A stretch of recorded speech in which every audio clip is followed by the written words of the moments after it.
Hello guys, welcome back to my channel. This is Sharupa and it's YouTube with Sharupa and তোমরা thumbnail দেখে নিছো যাচ্ছি ঘুরতে ding ding ding. যাই হোক, ভিডিও স্টার্টিং ইন্ট্রোটা এরকম অদ্ভুত রকমের, কারণ মা ভিডিও করেছে। মা নিজের রান্নার ভিডিওগুলো করে করে এটাতেই অভ্যস্ত যে মা সবসময় রিলস ফর্মে ভিডিও বানায়, ইউটিউব ফর্মে ভিডিও বানায় না। আর আমি ছিলাম না বাড়িতে, কারণ আমি এক্সাম দিতে গিয়েছিলাম এবং এক্সাম দিয়ে আমি ডাইরেক্ট দমদম থেকে ট্রেনে উঠেছি। বাবা এখানে আমাদের ট্রেনে তুলে দিতে যাচ্ছে, মানে দিদি আর মাকে। আর এখানে আমি চলে এসেছি ট্রেনের মধ্যে। দমদম থেকে আমি ট্রেনে উঠেছি। শিয়ালদা থেকে আমাদের ট্রেন ছিল আই থিঙ্ক 7:25 এবং ছাড়ার কথা ছিল 7:40। বাড়ির বাইরে আমি যদিও মেকআপ করি না, বাট কাজলটা দেওয়া থাকে, কারণ উইদাউট কাজল ছাড়া আমাকে রোগী রোগী মনে। আমার সেরকমও নেই, টোটাল লিপস্টিক নেই, পুরো রোগী রোগী লাগে, যেরকম ভূতের মতো চেহারা নিয়ে আমি যাচ্ছি দার্জিলিং। এসেই ঠুসে নিলাম, তারপর ট্রেন আসলো, ট্রেনে চেপে গেলাম। নেক্সট ডে অর্থাৎ কিনা 22 ফেব সকালবেলা আমরা চা খাচ্ছি। ভোরবেলা উঠে গেছি, এমনিতে তো বাড়িতে ভোরবেলা উঠি না, কিন্তু ট্রেনে ভোরবেলা উঠে গেছি, কারণ ট্রেন থেকে বাইরের দৃশ্য দেখতে হবে। আমার বহুদিনের ইচ্ছে ছিল যে সাইড লোয়ার বার্থের একটা আমরা কোনোদিনও সিট পাবো, সেটা ফার্স্ট টাইম আমরা পেয়েছি। সেটা ছিল মায়ের সিট, আমার ছিল আপার বার্থে, দিদি ছিল মিডিল বার্থে। সকালবেলা উঠেও দিদি ভোস ভোস করে ঘুমোচ্ছে আর আমি এখানে বসে মুড়ি চিবাচ্ছি। আর এই সবকটা ভিডিওই মার নেওয়া, কারণ মা রিলস ফ্রমেই ভিডিও বানায়। আর রাত আধ ঘুমো আধ জাগা অবস্থায় হুতুম প্যাঁচার মতো এসেছি এবং ফাইনালি আমরা আলোর দেখা পেয়েছি। এখন আমরা আর প্যাঁচা নই, এখন আমরা কাক বলতে পারো, কারণ আমাদের চেহারা থেকে কাক মনে হচ্ছে। এবং মা ফোনে বাবার সাথে কথা বলছে। আমি জানি না এটা নদীটার নাম কি, বাট আমি ভিডিও করেছি।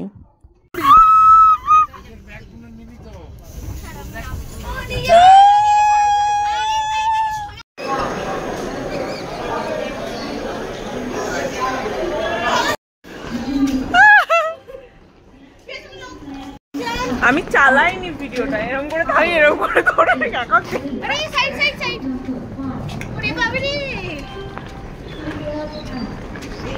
তাকাও তাকাও তাকাও। তো ওপর দিকে বলে একটু সামান্য ঠান্ডা আছে, বাট কলকাতার মতোই নর্মালি ঠান্ডা, বেশি ঠান্ডা নেই। দৌড়ে এসে ফ্রন্ট সিট ধরেছি যাতে ভিডিও করতে পারি। New Jalpaiguri to Darjeeling, let's গো।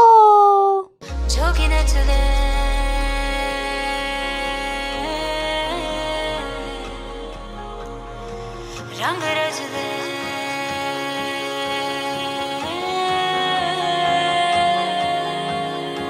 लहरा के बखा के तू दुनिया भुला के नाच, दिन कोई गनगना ले गाले तो गा के नाच, रंगीनियों में खो जा पी के पिला के नाच, पग भर नैनों से तू नैना मिला के नाच। फिर से उड़ चला, उड़ के छोड़ा है जहान नीचे, मैं तुम्हारे अब हूँ हवाले। अब दूर दूर लोग बाग मीलों दूर ये वादियां, किसी मंजर पर मैं रुका नहीं, कभी खुद से भी मैं मिला नहीं। ये गिला तो है मैं खफा नहीं, शहर एक से गांव एक से लोग एक से नाम।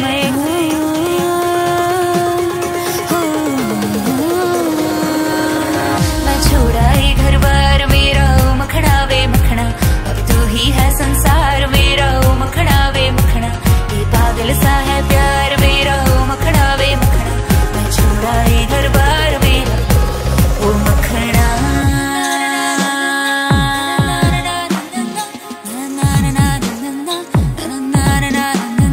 शामे वाला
কত নিচু থেকে আমরা এসছি ভাই, বাংলা ভাষাও ভুল বলছে।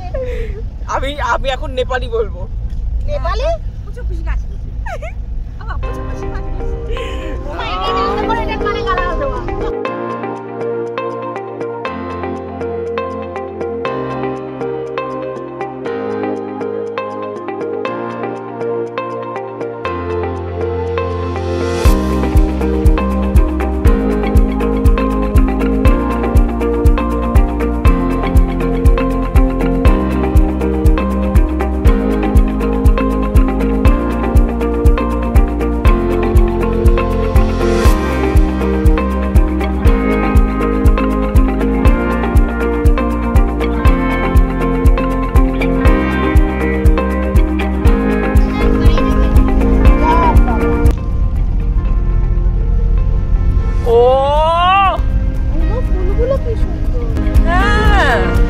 সবই যদি সুন্দর হবে তাহলে আমার ফোনটা পড়ে যাবে না।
জলপাইগুড়ি থেকে আমরা ডাইরেক্ট মিরিকে এসেছি, তো আমাদের মুখের অবস্থা থেকে বুঝতেই পারছো যে কি আমাদের সারা রাত ট্রেন জার্নি, তারপরে আমরা সকালে খাইনি, মিরিকে এসেই খেয়েছি। সারা রাত ট্রেন জার্নি করার পর আর এখানে এসে আমাদের একটা ফটোও ভালো ওঠেনি, জাস্ট ব্লগটাই এখানে আমি করেছি। আর এখানে দেখো রুটিগুলো কত বড় বড়, আমার মুখের মতন বড়। আর এখানে এরকম মোটা মোটা 3টে রুটিতে এদের প্লেট হয়। আমরা যেখান দিয়ে খেয়েছিলাম 60 টাকা প্লেট ছিল, তরকারিতে লবণ ছিল না, বাট আচারটা ভালো ছিল, লেবুর আচার ছিল। লেকটার যে একটা পার্ক মতন আছে তার ঠিক পাশে আমরা খেয়েছিলাম। এখানে টিকিট ছিল পার হেড 20 টাকা। তো এখানে ভিউটা সত্যি অসাধারণ ছিল। আর আমরা ডাইরেক্ট মিরিক এসেছিলাম জলপাইগুড়ি থেকে। ওয়েদার এত পরিমাণে চেঞ্জ হয়ে গেছে, আর মিরিকের এই পার্কটা পুরো খোলামেলা, এত হাওয়া দিচ্ছে। আর লেকটা সিরিয়াসলি মানে আমরা এখানে আরেকটু সময় কাটাতে পারলে ভালো হতো। এবং আমি যখন সবকটা ভিডিও চেক করছি আমি দেখলাম সবই আমি নর্মালি রিলসের ফ্রেমে করেছি, ইউটিউবের ফ্রেমের জন্য আমি করিনি। আর আমার এখানে মুখের অবস্থা দেখো, আমার একটা ছবিও ভালো আসেনি এখানে। সারা রাত ট্রেন জার্নি করার পর মুখের অবস্থা এরকম নিয়ে, আর এত হাওয়া দিচ্ছিল, আমার চুলগুলো উঠছে যে পরিমাণে, তোমরা দেখতেই পাচ্ছ। পুরোটা মানে হঠাৎ করে ঠান্ডা ওয়েদারে এসে খারাপ হয়ে গেছে পুরো শরীর, এত ঠান্ডা, হাত পা সব ঠান্ডা হয়ে গেছে। মিরিক লেকের পেছন দিকটাতে যদি তোমরা দেখো, ওখানটাতে অনেকটা পাইন বন ছিল, ওখানটা আমাদের এক্সপ্লোর করা হয়নি, আমরা সময় কুলিয়ে উঠতে পারিনি। আর এই যাত্রাপথটা এটা পুরোটাই আমি ঘুমিয়ে কেটেছি, মানে মিরিক থেকে দার্জিলিং যাওয়ার পথে আমি পুরোটা ঘুমিয়ে কাটিয়েছি। কারণ আমি ডাইরেক্ট এক্সাম দিয়ে ট্রেনে উঠেছি, বাড়িতে গিয়ে একটু রেস্ট নিতে পারিনি, এবং সারা ট্রেন জার্নি আর এই পাহাড়ি রাস্তায় শরীর খারাপ হয়ে যাওয়ার মতন সিচুয়েশন। তারপর ওখান থেকে আমরা ডাইরেক্ট গেলাম নেপাল বর্ডার, যেখানে আমি ঘুমন্ত চোখে উঠে গিয়েছি কোনো রকমে। পুরো সাদা, মানে ওখানে কুয়াশায় কিচ্ছু দেখা যাচ্ছে না, কিন্তু বলে যখন ওখানে কুয়াশা থাকে না তখন নাকি এখান থেকে কাঞ্চনজঙ্ঘা দেখা যায়। আর সিরিয়াসলি এত ঠান্ডা ছিল এখানে, ঠক ঠক ঠক ঠক ঠক ঠক করে আমরা কাঁপছিলাম। কোনো রকমে 2-4টে ভিডিওর ক্লিপ নিয়ে আমরা তাতে করে গাড়িতে উঠে গেছি। ফটো তো দূরের কথা, একে তো এইরকম সুরাত সারা ট্রেন জার্নির পর, আর তার মধ্যে এত ঠান্ডা, ফটোর কোনো এখানে কথাই হয় না। আমাদের অবস্থা এরকম ভূতের মতো, কিন্তু আমরা ভিউ পয়েন্টে এরকম অবস্থায় ঘুরে চলে গেলাম। ভিউ পয়েন্টই বলেছি, এরকম ভূতের মতো অবস্থা আমরা ভিউ পয়েন্টে ঘুরে এলাম। কত টেম্পারেচার দেখ, এখন আমরা টেম্পারেচার চেক করবো উইদাউট সোয়েটারে। আমরা হাত মোজা পা মোজা কিচ্ছু নেই আমাদের। পাহাড় লিখতে পারছি না, চার বানানো পারছি না, ঠান্ডা টেম্পারেচার। লিটারেলি এমন আমাদের সিচুয়েশন ছিল, আমরা যেদিন গেছিলাম তার ঠিক আগের দিনই দার্জিলিংয়ে প্রচণ্ড বৃষ্টি হয়েছে, তাই আমরা এতটা এক্সপেক্ট করিনি যে এতটা ঠান্ডা পড়বে। এবং আমি কোনোদিনও ভাবিনি যে জলপাইগুড়ি থেকে দার্জিলিং এতটা ওপরে। এতদিন যাদের ভিডিও দেখেছি তারা কখনো দেখায়নি বা বলেনি যে দার্জিলিং এতটা ওপরে। এতদিন জাস্ট জানতাম যে জলপাইগুড়ি থেকে গাড়ি ধরে যেতে হয় দার্জিলিং, কিন্তু এতটা ওপরে কোনোদিন আমরা ভাবিনি। আর দেখেছো ওয়েদার পুরো কুয়াশা, পাইন বন পুরো ঢাকা বরফে। তো আমি এই রাস্তাটা পুরোটাই ঝিমাতে ঝিমাতে গেছি, কখনো জেগেছি, কখনো ভিডিও করেছি, আবার কখনো ঘুমিয়ে পড়েছি। ভিডিওটা করতে পেরেছি একমাত্র এই কারণে, কারণ আমরা ফ্রন্ট সিটে ছিলাম আমি আর দিদি, তো সেজন্য ভিডিওটা করতে পেরেছি। ফ্রন্ট সিটটা না পেলে হয়তো পেতাম না। আসলে ভিডিওটা অনেকটা লং হয়ে গেছে, বাট আমি এত রোডের ভিডিও করেছি যেগুলো আমি বাদ দিতে একদম ইচ্ছুক নই। কারণ এত সুন্দর রাস্তা কলকাতায় তুমি কোথায় পাবে বস, এত সুন্দর রাস্তা। আমি তো এখানে পুরো ভয়েসটা মিউট করে দিয়েছি, নইলে এই রাস্তাটা যখনই চলছিল আমরা ভয়ানক ভয়ানক চিৎকার করছিলাম, যেন মনে হচ্ছে রোলার কোস্টার চলছে আর আমরা উঠছি। পাহাড়ি রাস্তা অসাধারণ এক্সপিরিয়েন্স, অসাধারণ এক্সপিরিয়েন্স। তো আমরা এখন হচ্ছে স্টেশনের উদ্দেশ্যে।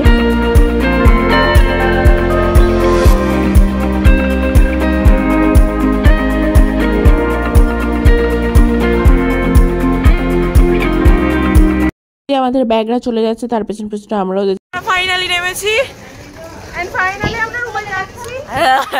12:30। আমি এসে প্রথম কাজ যেটা ফ্রেশ অফ, স্নান করে উঠে এত আরাম লাগছিল। আর কি এত ঠান্ডা, তোমাদেরকে আমি যে বললাম যে আগের দিন বৃষ্টি হয়েছিল আমরা যেদিন গেছিলাম তার আগের দিন, ফলে যেটুকু ঠান্ডা ছিল না তার থেকে দ্বিগুণ পড়ে গেছে। তার মধ্যে আমি কষ্ট করে পোজ দেওয়ার চেষ্টা করছি। আমার মুখে একটা সানকিস্টের ভাব আছে যেটা একদমই ফেক। মানে আমি জীবনে দেখিনি যে সূর্য বেরিয়ে রয়েছে, রোদ্দুর কটকটে রোদ্দুর, তার মধ্যে মুখ থেকে ধোঁয়া বেরোচ্ছে, এত ঠান্ডা। ভাই সিরিয়াসলি এত কষ্ট পেয়েছি আমরা দার্জিলিংয়ের ঠান্ডায়, মারাত্মক লেভেলের ঠান্ডা। তো আমাদের লাঞ্চে খুব ভালো ভালো খাবার ছিল। আমরা যেই হোটেলটা ছিলাম ওরা তো বেশ ঘরোয়াভাবে রান্নাবান্না করেছিল ওরা, যেটা খেয়ে মোটামুটি প্রথম দিন ভালো লেগেছিলো, পরের দিন আমাদের পেট খারাপ হয়ে গেছিলো। নেক্সট দিন আমাদের অনেক কিছু ট্রিপের প্ল্যানিং ছিল, তো আমরা সারাদিনে সেজন্য অসুস্থ হয়ে গেছি, এর জন্য আর খেতে পারিনি। তো আমাদের ফার্স্ট দিনের দুপুরে খাবারের মেনু ছিল মসুর ডাল, বেগুন ভাজা, ফুলকপির রসা আর মাছ, আর লাস্টে দিয়েছিল চাটনি পাঁপড়। এখন আমি বসে বসে পাঁপড়ই খাচ্ছি, ব্যাট পাঁপড় ছিল। এরকম ভাবে আমাকে উঠতে হবে।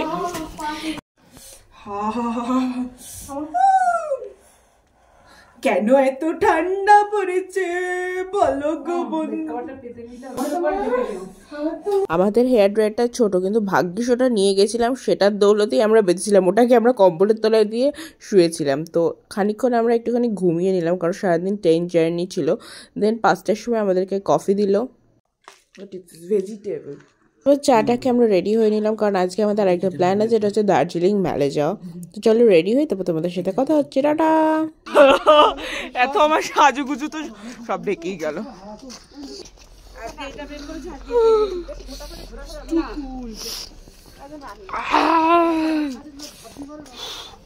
খুলে ফেলেছি ভিডিও করার জন্য। Just look at the view, oh my god, just মেঘটা আর এইটা ভিউ, আর আমরা এই রাস্তাতে হেঁটে যাচ্ছি।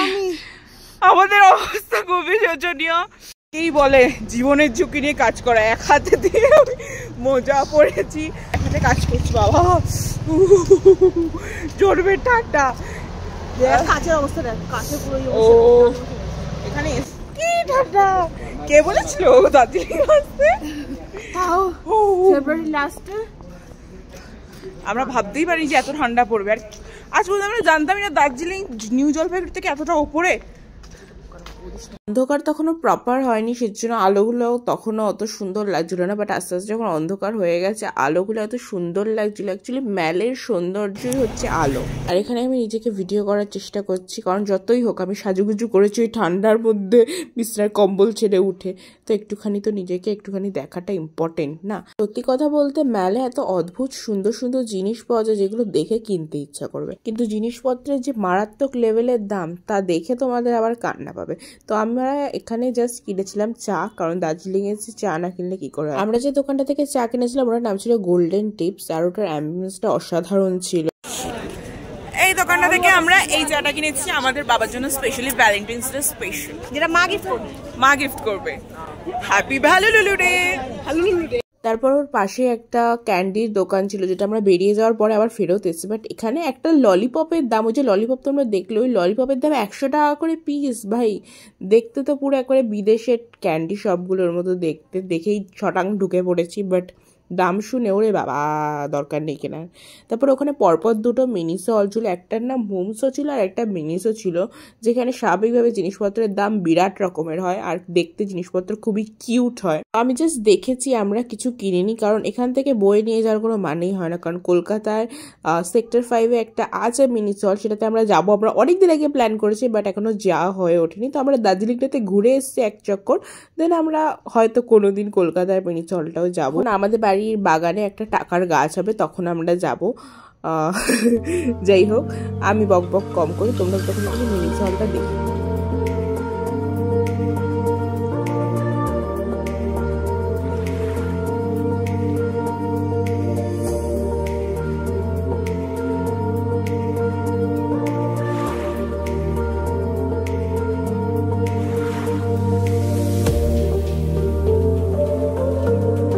Cute there.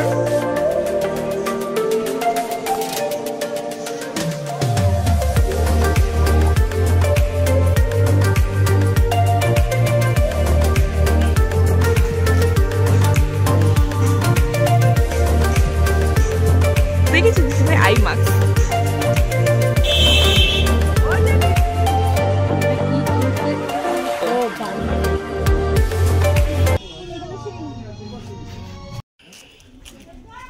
হলটা থেকে বেরিয়ে আমরা গেছিলাম এখানে একটা সুপার অ্যাস্থেটিক একটা দোকানে, যেটা খুবই অ্যাস্থেটিক ছিল, পুরো পিন্টারেস্ট ভাইব দিচ্ছিল। আর অবশ্যই টাকার গাছ থাকলে তোমরা এখানে টাকা পয়সা ওড়াতেই পারো, কারণ এক একটা জিনিসের দাম 500-600 টাকা করে। আমরা জাস্ট ওই যে দার্জিলিংয়ের ট্রেনওয়ালা একটা জিনিস দেখতে পেলে, যেটা আদতে একটা ফ্রিজ ম্যাগনেট, আমি ওটাই নিয়েছিলাম, যেটা দক্ষিণা ছিল 100 টাকা। হ্যাঁ, আমার পয়সার গাছ আছে। যাই হোক, মেল থেকে নিচে দার্জিলিং শহরের ভিউটা খানিকটা এইরকম। And for today guys, bye. day 1 done. Actually day 2, তাই তো? না, ডে 1 দার্জিলিং এ তো ডে 1 না, দার্জিলিং এ day 1, আমাদের day 1 done. না কি বাজে যে আমি ব্লগ করছি আমি বুঝতে পারছি, কিছুই কোথাও করে দাঁড়াতে দেয় না। How we are back. চালিয়ে নেবো। চালানি বলতে হয় কিনা কিছু থেকে হবে নাকি? দেখছি এমনিও নিচে যাবো। ওহ কি গ্লো করছি আমি। ডে 1 কমপ্লিট, আর আমরা খালি খাবো দাবো ঘুমাবো, ব্যাস এটুকুই আছে। আর রাতে ছিল রুটি আর মাংস আর তার সাথে স্যালাড, পরে আবার ওরা আলু ভাজাও খেতে দিয়েছিল। বসে বসে 3টে রুটি খেয়ে নিই। ভাবতে পারো বাড়িতে বা 2টোর বেশি খাওয়াতে পারে না আমাকে মা, এবার আমাকে চিল্লাবে। আর আমি মিষ্টি লোভী প্রাণী, যেখানেই যাই মিষ্টি খেতে পাই, আর এখানেও আমরা খেতে পেয়েছি মিষ্টি রসগোল্লা। তো তোমাদের সাথে নেক্সট পার্টে দেখা হবে, স্টে টিউন, কারণ কাল সকালে আমরা যাচ্ছি Kanchenjunga. Waiting for the part 2। Tata, good night.